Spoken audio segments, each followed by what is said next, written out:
Hare Krishna, welcome to Jagannath kitchen.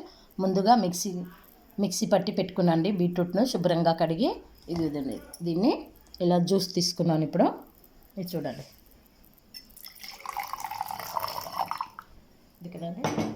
ఈ జ్యూస్లో సబ్జా గింజలు వేసేస్తున్నానండి. ఇప్పుడు ఇందులో సాబుదానాను వేస్తున్నాను. మొత్తంగా సాబుదానాను వేసుకుంటున్నానండి. బీట్రూట్లో వేసిన తర్వాత రుచికి తగ్గట్టుగా అంటే ఒక 2 స్పూన్లు చక్కెరను వేస్తున్నానండి. ఇది చూడండి,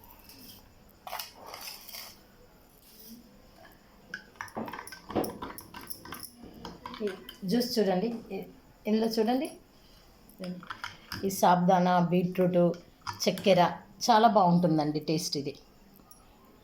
ఈ వీడియో నచ్చినట్లయితే ఒక లైక్ చేయండి, షేర్ చేయండి, సబ్స్క్రైబ్ చేయండి.